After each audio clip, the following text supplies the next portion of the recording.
Hello, you wonderful people, and welcome to another episode of Not Too Comic Book. This being a show where I talk about TV shows that are adaptations of comic books. For today's episode, I'm going to talk about the latest episode of The Flash, as well as the latest episode of Legends of Tomorrow.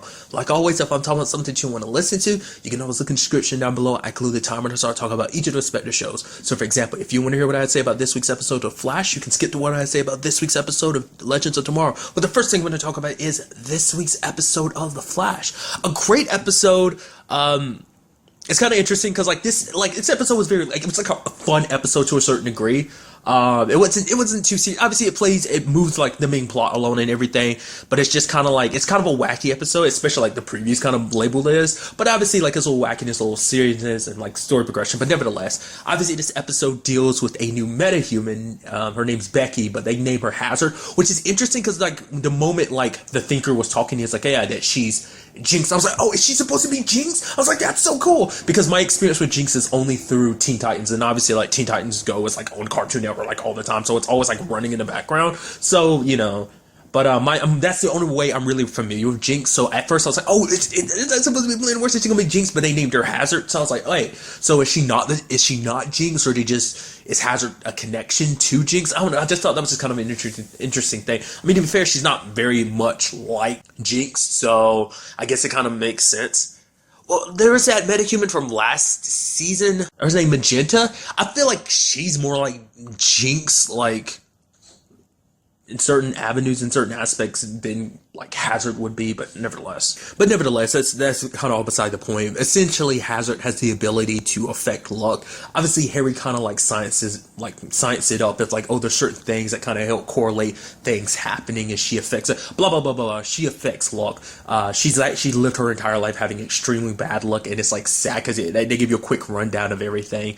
And then just now, it's like she has extremely good luck, which is at first, Barry, it's kind of interesting because Barry wants to talk to her. He's like, okay, try to explain things to her, like understand like why she is happening to her. Obviously, she took it as like, oh, well, it's just things work out for me. It's like, oh, the universe spoke to me because it's like, I've been so unlucky all these times. And now it's like, oh, it finally came back to me and everything. Like the universe is being nice to me now, which, Barry was thinking like, oh man, she just doesn't know how to control her powers, doesn't understand what's happening. It's like, she's got a pretty good understanding because of the fact of the matter is she robbed a bank earlier in the episode, so it's kind of like, it's not like she doesn't know what she's doing. So, but it's kind of interesting seeing that side of Barry like approaching a meta like from a different point of view of approaching as like, oh, like as Barry Allen rather than like approaching her as a Flash and stuff. So, but like I said, it plays into the fact is this episode, like there's so much bad luck all around, which I guess like, there's a whole like beginning when Harry pops up. He brings like a breakup cube, which is like Jesse breaking up with him, which I was also thinking like, oh, that could be part of Harry lying. I was like, but what reason would he have to lie about that? And it's just, that kind of sucks for Wally. And then there's this whole situation of just things going terrible for everyone else. Joe's got the whole situation with the house, like the pipes are kind of actually, well, it's a combination of that plus the house is just being owed. The whole Barry and Iris situation, I loved it this episode, like how like they got a venue for the wedding, but that place burned down and the other place got taken by someone else. And then Iris was like, all right, we're going to get married at like this, wait, they're having a funeral now, but we're going to get married afterwards. And Barry's like, wait, what? What do you told me to come, wait, what? And she's like, yeah, come on. It's like, oh yeah, it's such a lovely sermon. It's like, oh, and passing by the casket hasn't been told. I was like, that's so messed up. And she's like, okay, can you marry us? Yeah, we're here to get married. Yeah. It's like, oh, you need us. Oh, you need to change it. She just grabs the picture of the guy that just got this, who's deceased, whose funeral it was, flips around. It's like, okay, let's get it on. Let's do this. And it's like, okay. And then it's like, oh man, it's like, okay, we're going through with this, And then ultimately, like the priest ended up getting. Having an allergic reaction because like the Ultra Boy like used cinnamon incense and he's allergic to cinnamon, and it's like wow, because Iris had literally just said before like how unlucky they are, just everything is literally conspiring against them to get married because it's always something that comes up, and now it's this, and it's like, is it just them being unlucky or is this the whole Hazard situation? Like when you look at their past and everything, it's kind of like it's probably a combination of both. And it's just, I just love that it was said circumstances, which, like I said, you understand why Iris is such a need. It's like, okay, we need to get married. It's just like, we want to get married, we love each other, and it's just like all this other stuff keeps kind of getting in our way and stuff like that. It was just so messed up and inappropriate, and I loved it. It's actually kind of interesting when you actually break down Hazard's powers, like, immediately. I kind of said something similar to Death Note. It's kind of like, the Netflix movie, but I'm going to use it in this case too. It's very like Final Destination, like of like, oh, one domino falls and it leads to all these series of events and stuff like that. It's just interesting how like it, because like when Barry was talking to her in the like coffee shop, you could see like Barry looking around. There's all these little things that were coming together that like if she stayed in that room any longer, it would have like gotten really bad because her power can only like affect a general area around her. So I mean, until like near the end of the episode where her power kept growing because she kept winning, because the better her luck is, the worse it is for everyone else, causing a plane to crash. The particle accelerator was about to go off, which is like interesting that was a situation that was about to happen. Just everything around the city. Cecile and Joe were in the big time, like, oh, this is like some Final Destination situation with the whole house falling apart, practically trying to kill them. That was pretty rough. I do love the fact that the matter is, it wasn't like this was safe. Like, Barry was found a way to stop her. It's like, no, because it was like, he ended up slipping on some stuff and arresting and handcuffing himself with the metahuman dampener cuffs. But it wasn't like, oh, the day was saved by the Flash. It's like, no, Harry was like, no, we let the build up erupt, and it kind of acted as the discharge was kind of like a disruption of her ability, so it kind of canceled it out. Probably, long enough for Barry to slap the cuffs on her. Like, it probably like didn't completely nullify her abilities, but it was just like knocked it out of whack long enough for it to be like, okay, it's still there, but it was just weak enough for Barry to kind of get close to her and handcuff her. So, and she's like, you're not gonna like, can I like talk you into like not taking me in jail? It's like, no. It's like, yeah, I know. So because it was just kind of like a wacky episode all around with those aspects of just like things just going terribly wrong. And I'm completely missing talking about the biggest thing about this episode too. And the fact of the matter is, we end up finding out what led to them being metas. Because at the beginning you see her getting on a bus. I'm like, oh, hey, there's the dude that's Kilgore, and it's like, oh, there's two other people, and it's like, oh, is this how? Yeah, this bus full of people, and it turns out, yes, it is 12 people. I was like bouncing around a number I couldn't remember at the time I was recording last week's episode, but it was in fact 12. But nevertheless, the thing that helped make them a metahuman, I thought it was the Thinker, which to a certain degree it technically was, but it was Barry coming out of the Speed Force, like that tear was open long enough for dark matter to seep into them, because you saw the other side of it, like the bright light, and I'm like, oh my goodness, that sucks. It's like, can Barry not catch a break? It's like, does everything have to quote unquote be his fault? And ultimately the team kind of goes, well, it's their fault. It's just kind of like, can like everything not kind of, let's not forget, like season 2 happened because of the whole Barry going, like, back in time and trying to save his mom, but not, that whole situation unfolded to lead to like the terrors to, other worlds, hence, the finding out about the multiverse. Then, like, technically, but like Barry kind of calls season 3's problem too by creating Flashpoint. He ended up creating Savitar to a certain extent. So it's just kind of, it was so fascinating to me that basically everything, it seems like this season's kind of repeating that, though granted, it wasn't 100% Barry, it was the team, them wanting to get him back. I mean, they wanted to get him back anyway, but they probably would have went about it a different way.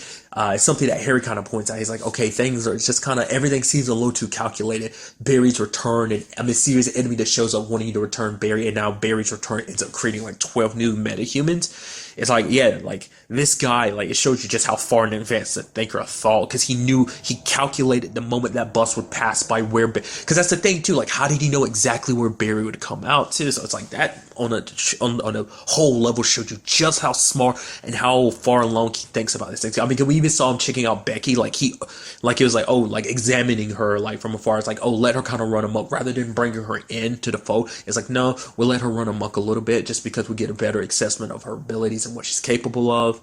So it's all like one large experiment for him. To what purpose, we still don't know yet. Team Flash still doesn't know yet. So we do have kind of a sad thing happening in this episode, which is Wally deciding to leave, because it's like, after the whole breakup with Jesse, and it's like, for one thing, he was focused on protecting Central City while Barry was away, so that was a hard 6 months. Plus, apparently, she's got her own team, which apparently Harry got fired from, hence the whole him being here and being a little crabby.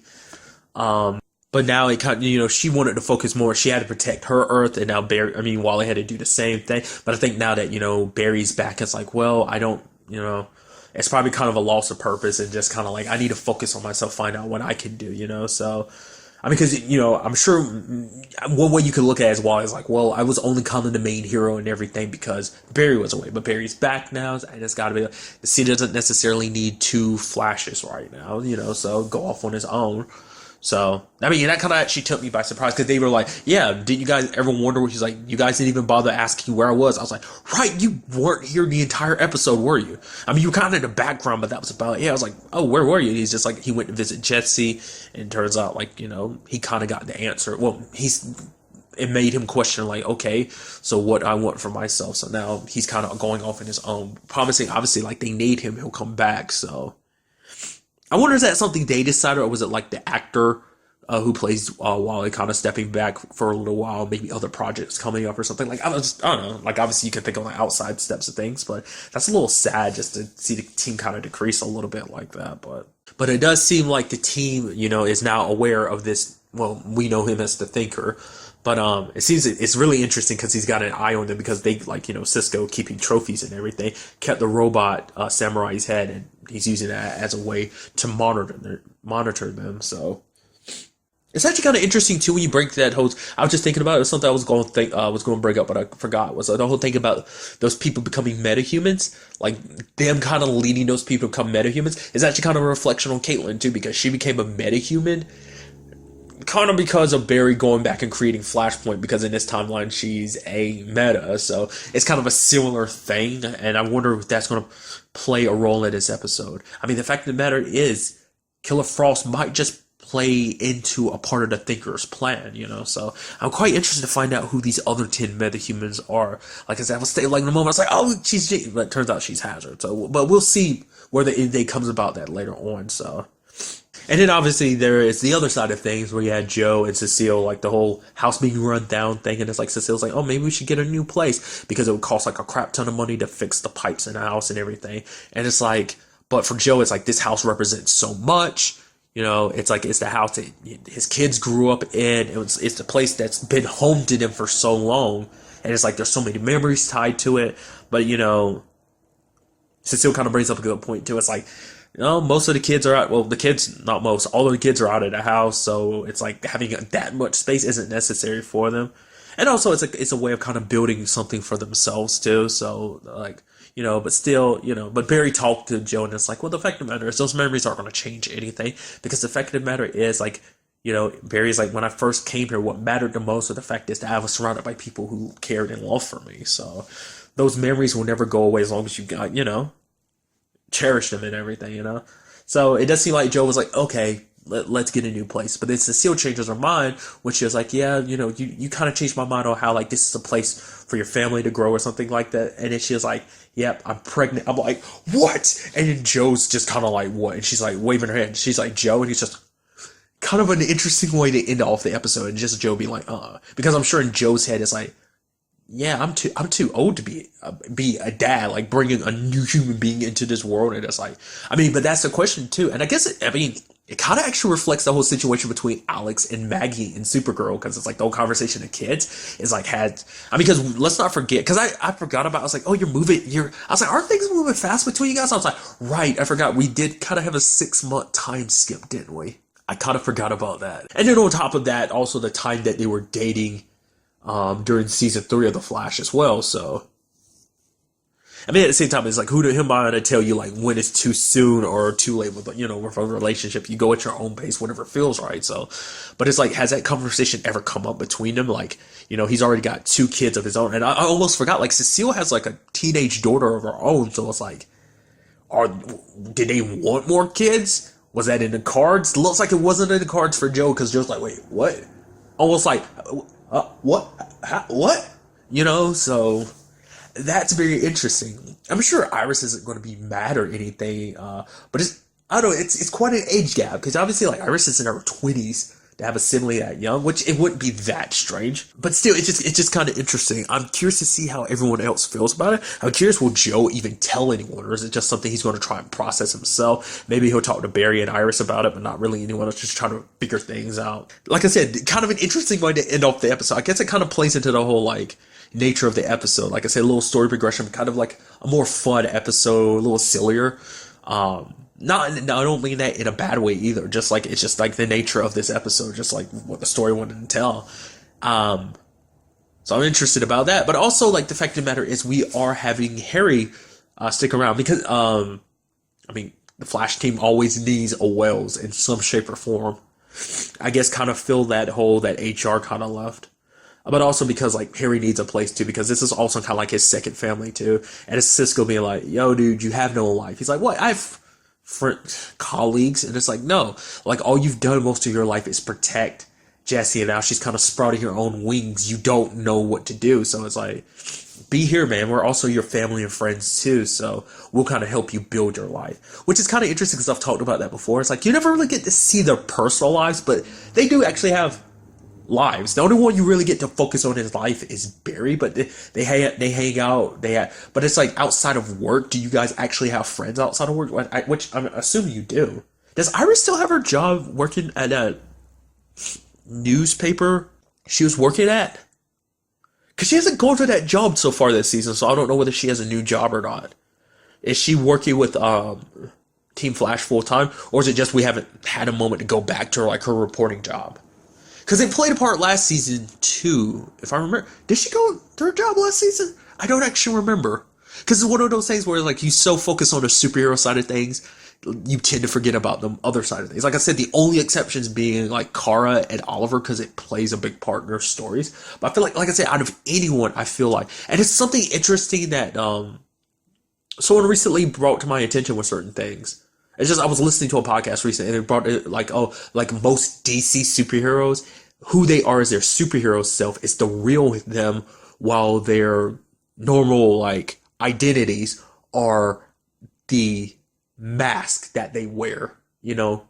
So, like, take Oliver, for example. Him as a Green Arrow is the real him, while Oliver Queen is more like the disguise, you know? So it's kind of interesting when you break stuff down like that. That's where my mindset was. Maybe it doesn't apply to all heroes, but it was something that they kind of pointed out. I was like, oh, that kind of applies heavily with a lot of the show's stories. Like I said, like, Barry, you see him more times as the Flash. You see more of his life as the Flash rather than more of his life as Barry Allen. I mean, more so because, like, those lives intertwine. But even taking Kara separates them. Oliver separates them. Obviously, last week's episode kind of showed them coming really close together, but still, like, they're separated, but at the same time, they influence each other, like, with everyone. Like I said, the only exception is, like, the Legends. They're the only ones without the whole secret identity thing, so. But nevertheless, that's me going on a tangent, and I do apologize about that. Like I said, I'm very interested to see what the next episode has in store. Like I said, finding out who these other 10 metahumans are, the whole Joe and Cecilia thing. Also curious about the whole wedding plans. Are they going to keep, because their wedding was like 6 weeks away, and it's like,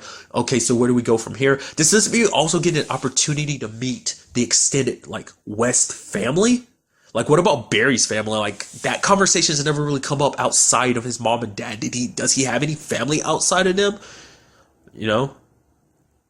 I never thought about that before. Huh. You know, but if he does, will they be coming to the wedding and stuff like that? Michael, I don't know if you said this before, but if you said it, you can keep. If you said you can cut it, if you didn't, you can keep it. And then obviously there's also the whole, like, Joe and Cecile baby situation, which I'm interested to see where that goes too. So, like I said, overall, a very good episode. Like I said, fun episode. And I'm very interested to see what goes out in the next episode. And now moving on to this week's episode of Legends of Tomorrow. Another great episode. A lot of stuff went down this episode. Some very interesting information has kind of was obtained in this episode. So let's break everything down bit by bit. Obviously in this episode, we see the appearance of the bad guy that was introduced last episode. It seems like she's a meta, interestingly enough. A ward. So I don't know whether that was like some summoning spell or what. I just thought, like, oh, she was being resurrected from the water. It's like, no, it seems like she was just kind of like a water metahuman. Like, from, I mean, we don't know what time or she was pulled from or whatever, because it does seem like she can time travel.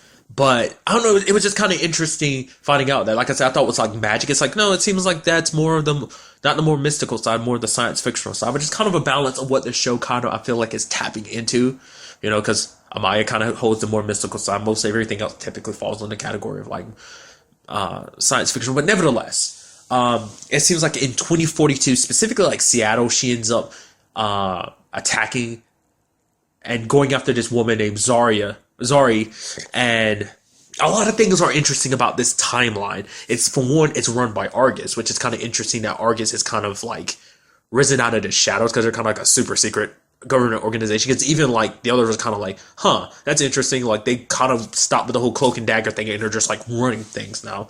That's interesting. It's like, how did that go about? I mean, the conversation never came up. Well, I mean, the fact of the matter is that's like, I don't feel like doing the math in my head. It's like, it's what, 23, 24 years into the future, whatever the case may be. So, kind of I was wondering, it's like, do you think Lila's still running it? And I was like, no, probably at this point in time, someone else is running it too. I mean, because we actually break it down roughly, this, let's not forget, we've also been to like 2049 Star City. So this is like 7 years prior to that. So, but a lot of interesting things. For one, metahumans are banned, like, which is kind of interesting. Apparently, and it's not even like, it just happened. It's like, apparently since like 2021, which let's not forget is like 4 years in the future. Yes, I had to stop to do the math. I'm keeping that in there. The fact is I had to pause and do the math in my head. Nevertheless, it's like, that's so close to the future. And it's like, why would that be a thing? And maybe it has a combination of what's going down in this show. Maybe it has something to do with what's going to happen in the Flash. But it's so interesting because that's one place, well, because we went to Star City 2024 last season. So, I mean, like I said, it's so hard to say because that's a question with a lot of this stuff. It's like, is the future set in stone? Stuff makes it seem like the future is set in stone, while other things, like obviously Jay said it last season, like nothing's set in stone. The fact of the matter is, there's just multiple possibilities of the way things would go. I mean, arguably, you could say like, no, things went the way they were supposed to go down in the Flash. Possibly, you know, that they were always going to end up that way. Like last season with the whole like HR sacrificing himself disguised as Iris. And then there's, like I said, the whole, it's something I brought up too. It's like the whole 2049 Star City thing. Is that Arrow's future? Is that like Oliver's future? Is that their future? But like, I guess all those combination of things led to like metahumans kind of running a little rampant. So maybe that's why there's such a heavy crackdown. I mean, but the reason why I bring that up is because like, one of your like big time superhero, the Flash, is a metahuman. That's why I'm like, so does he fall in that same category too? Because let's not forget, like, there's a older Barry that's from like 2050. There's so much time travel stuff that's like been set up, and it's like, I don't know, like, is it going to start impacting now, or is that stuff like later down the pipeline that's going to affect it? You know, it's really so hard to tell with time travel. Like I said, what is technically canonical and what isn't. I mean, I think they smartly designed it so it's like, no, everything is canonical. All this time travel stuff is canonical. Whether it stays that way or not, I don't know. You know, Legends is just kind of giving you a peek of what is in store for all your future shows, I think. At least that's where my mindset's in about them. Nevertheless, it seems like Water Lady isn't like the main antagonist, which I thought she was. She's just an assassin hired by someone else. But it still doesn't change the fact that maybe this has something to do with some like huge cult that's behind this, of like, oh yeah, like we have some grand plans or something. Like whoever this group is that, like, even the Time Lord, Time Lords are not even the right show. If I said Time Masters, it's like, okay, that's an understandable slip up. But Time Lords, this is a Doctor Who, Michael. I'm such an idiot. But even the Time Bureau is kind of like scared of whatever this is. But nevertheless, the group, going back to it, because I got super far off track with all that, so I do apologize. But the group meets Zari, kind of a criminal who kind of dodges him from time to time. It's like, oh, you gotta help me get my bro out of prison. And then you have Rory be like, prison break, huh? I'm like, inside jokes. To anyone that's curious, I mean, I'm sure it's pretty known, but obviously, like, the actor who plays Rory is actually, he's one of the lead actors in the show Prison Break. His other fellow main co-star is Wentworth Miller, who is obviously Captain Cole in this show. So it's just, little inside jokes, winks, nudge. I love it. Turns out she doesn't actually have a brother who was captured. Actually, it was all about getting what was kind of a talisman that belonged to her brother. It's not really a talisman; it's actually a totem. And and immediately when she activated it, you could tell it was affecting Amaya. Which I love Amaya's whole side story in this too. Like the fact is Nate gets her a plant, that Gideon creates a plant for them that's kind of like supposed to kind of send you, it's like a hallucinogen, and it's supposed to take you on a vision quest. Nate gets like super high and he's just like, okay guys, don't worry, I'm bringing the ship, we're bringing the Wave Rider, oh they're moving so fast, no, we can't slow down. It's like, Nate, and then like Gideon's like, Nate, we haven't moved. Then why do I feel like I can't feel my face? It's like, are you high right now? You have no idea. And it's just like, I love it. It's actually kind of interesting because Nate was pretty much useless the entire episode because he spent most of the episode high. I love it. Really quickly, kind of because it plays into the episode too, is what Jax and Ray saw in this episode, and that was the fact is they were experimenting on metahumans, which once again is kind of like, oh, that's kind of like, ugh, that's a little. Wow, Argus is very different because, you know, like that seems like some Amanda Waller way of handling things, not really like Lila, you know, which begs the question like who's running the organization at the point. Has Lila like, you know, still holding that position, or, you know, and has keeping the job for so long made her jaded, or has someone else kind of taken the role after her, you know? I mean, those are things we didn't really get to dive into, but I'm curious, will they play a role going forward or not?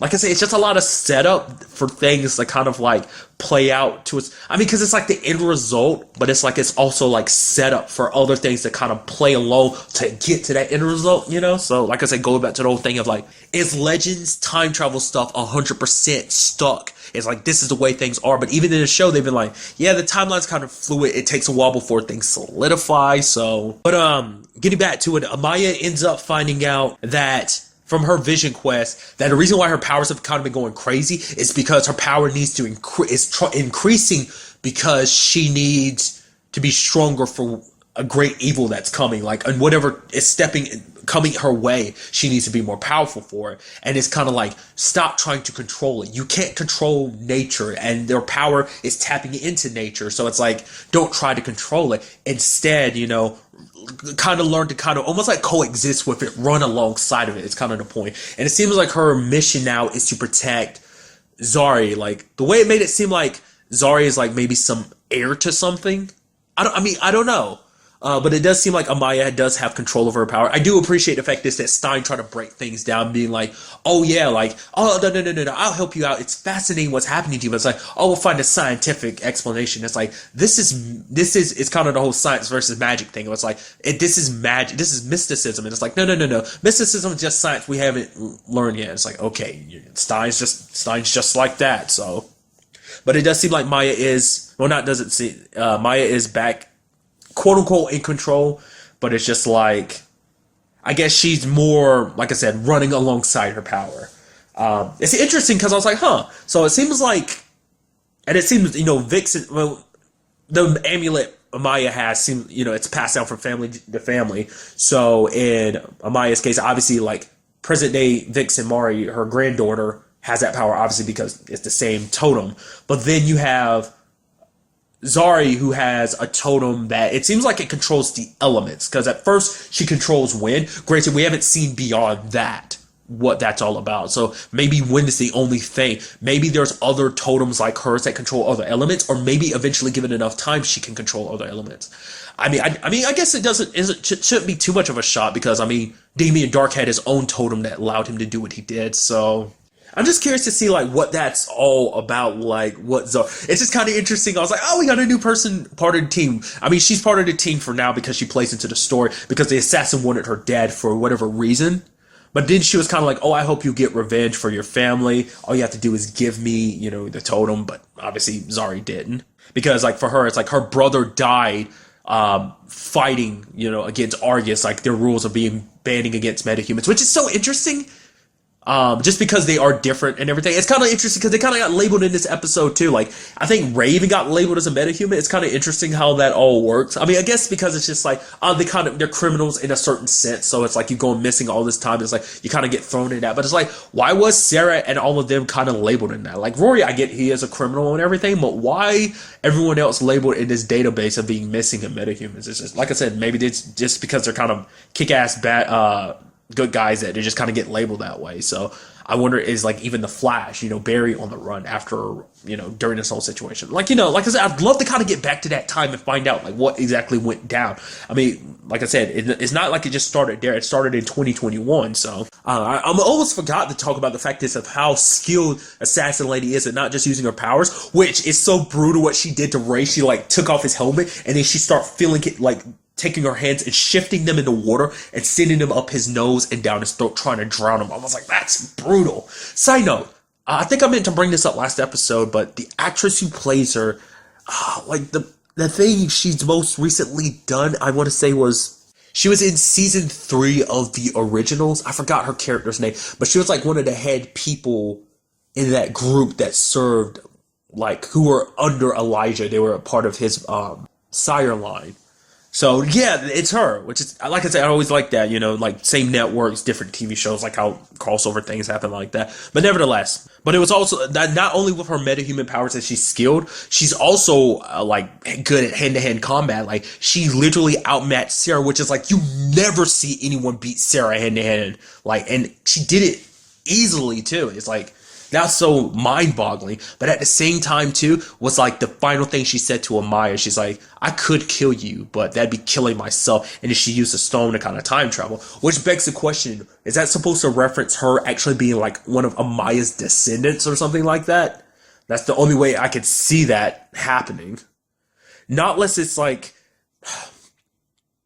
that's the only way I can see that happening, making sense. Like, is she like one of like Mari's children? I mean, because the fact of the matter is, like, when we saw her being brought about last episode, we didn't know. I don't think, I could be remembering wrong, but I don't think they showed you what exactly time period that was taking place, whether that was in the future or modern day or what. It makes you, well, she had to have time travel to 2042 because that's how the Time Bureau got on her in the first place. Gary, rat bastard, kind of sold the Legends out because they were like, oh, we can handle this, but he didn't listen. So, which led to the Legends crossing paths with Sharp again. Interestingly enough, and this is something that's kind of been rattling in the back of my head that I kind of have to go ahead and bring it up.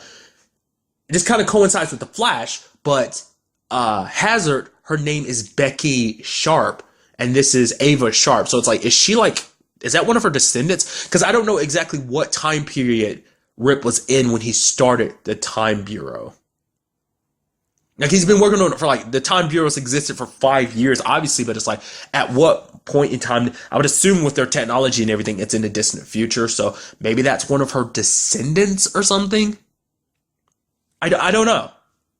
But just, I don't know. I was about to say something, but it's not important. It's just kind of interesting, like, it's just, I didn't notice that until, like, oh yeah, your name's Sharp. It's, there's just a Becky Sharp. I wonder, like, I feel like there's gotta be some relation, just, that has to mean something, but once again, like, you don't know the connections until they, like, kind of really, like I said, it's so hard to follow when it's, like, time travel and then there's present day stuff, so. But we had Sharp and Sarah bumping heads because, Sharp wants to kind of fix the mistake they made, kind of basically returning Zari to her position as, like, where she's supposed to be in that Argus prison, probably along with the other metahumans that they freed, that Jack's freed, so it's like, but I mean, like I said, I wonder why that is that they're experimenting on him, whether it's like, maybe finding some way to, like, Argus is in some situation of trying to wipe out metahumans, or are they learning how to try and control metahumans, or, maybe a more effective or way of, like, shutting metahumans down, not necessarily killing them, but taking them down in a much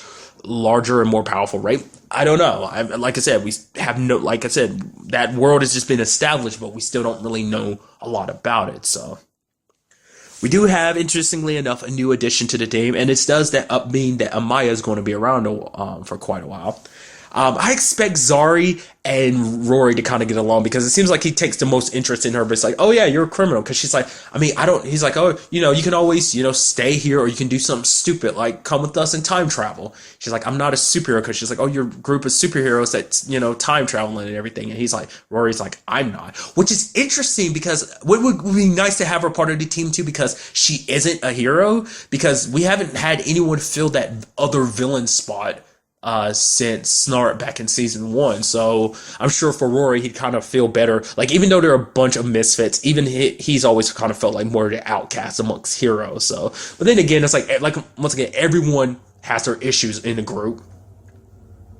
And that's kind of what Mick was getting at last episode when he was like, Amaya being back part of the team. He's like, oh yeah, everyone's got their issues. And like people who've done things they're not proud of, like Sarah being, trained and, by assassins and everything. So, but kind of finishing up what I was bringing up earlier, Sarah it's kind of one of those aspects you love about Sarah too, is like her being stubborn and not willing to kind of step down for anything, kind of playing a round of chicken where it's like the Wave Rider going up against the, Time Bureau ship. It's like they have a pretty nice ship, but still like them closing in on each other, and she's like back to change course, and Sarah wouldn't back down. She's like, nope, no one tells me to kind of roll over. So I mean, because she took up Zari, I'm sorry for keep calling her Mari, took up on Zari's side because Zari was kind of being in trouble. She was arrested for being what she is, Which, once again, it's not like they're metahumans. Her powers kind of fall in the category of mysticism, but I guess, once again, that kind of gets lumped in with metahumans, nevertheless.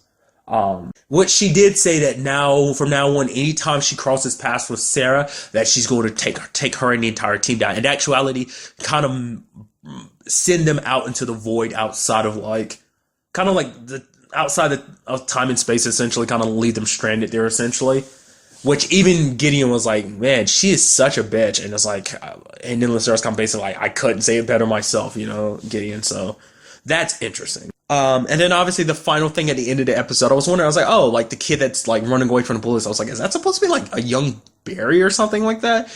I guess I feel like if he was on foot, maybe, but it's like, who is that supposed to? Is it? And it's like, oh, it's not Barry. Actually, it's a young Ray. So it's like, oh, we're going to be dabbling with his past, which is definitely going to be very, very interesting going down in the next episode. So I'm looking forward to that. But as well as like the conclusion of everything else that's going down, like this whole Zari plot as well. I mean, obviously Zari's situation is kind of connected to the overall plot. Just like this situation, like I said, I'm really loving what they're doing this season. So, also basic question, is there any relationship beyond this whole like circumstance between Amaya and Zari? The whole totem situation. So that doesn't, because I guess in my head always associated that with just specifically Amaya's village, but then it's like, well, think about Dark's totem. Dark's totem was related to like, it was actually buried on Lian Yu, so like very different disconnect. I mean, maybe they ultimately all come from the same source, obviously, but maybe over time they were scattered by the original group that harbored these totems. Maybe it's like the gods bestowed their power into these said totems or something like that. Maybe one specific person did. I don't know. Like I said, just my thoughts about that. Just me rambling on. So like I said, very good episode, very fun all around. And I'm very interested to see what, goes on in the next episode and what Legends has in store for us in the future. Ha ha ha. Time travel joke. But nevertheless, God, I'm stupid. That's really all I want to talk about in this episode. Till the next time we meet, be happy, be safe, live life to the fullest, and enjoy it. Good day and goodbye.